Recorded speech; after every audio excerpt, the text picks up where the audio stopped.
In August 1939, the foreign ministers of the Soviet Union and Nazi Germany sat down in Moscow and signed an infamous treaty of non-aggression.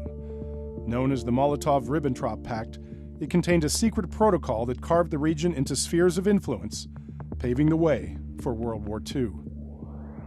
By the end of the 1930s, Germany's aggressive actions had brought the European continent to the boiling point. While France and the United Kingdom made concessions to Germany to avoid conflict, Chancellor Adolf Hitler continued with plans to expand the borders of Nazi Germany, annexing Austria and a big slice of Czechoslovakia. Meanwhile, Germany's relationship with the Soviet Union was fundamentally hostile. Hitler's rise was largely predicated on his opposition to Bolshevism and communism. Late on the night of August 23, 1939, the foreign ministers of Germany and the Soviet Union, Joachim von Ribbentrop and Vyacheslav Molotov, signed a 10-year neutrality pact. The agreement surprised the world.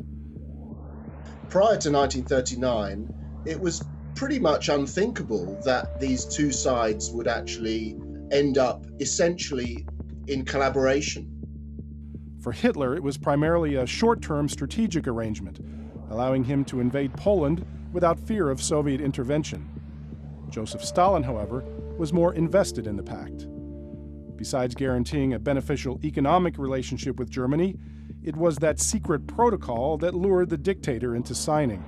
He gets all of the territory that he wanted, all of the territory that was lost by Russia at the end of the First World War. Essentially, his strategic goals as an international communist are met by the fact that the invasion of Poland means that Germany and the Western powers are at war.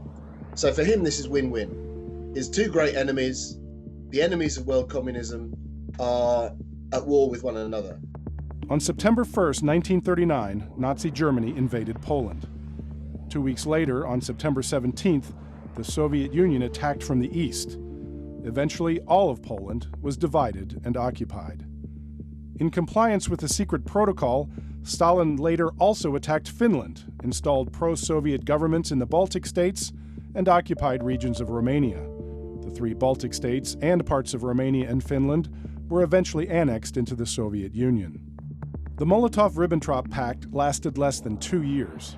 On June 22, 1941, Nazi Germany attacked the Soviet Union. The agreement was terminated. After the war ended in 1945, Western forces discovered a copy of the treaty and its secret protocol in a Nazi archive and revealed them to the public. Joachim von Ribbentrop was convicted of war crimes at the Nuremberg trials and executed. For decades, the Soviet Union claimed the secret protocol was a fabrication. Vyacheslav Molotov himself remained active in post-war Soviet politics. He was never prosecuted for his role in Stalin's purges and died in 1986. It took a long time, really, for the Soviet Union and, by extension, Russia, to come round to any sort of open, honest admission of what happened in 1939. And Molotov himself was symbolic of that. He went to his grave denying the existence of a document that he had signed in 1939.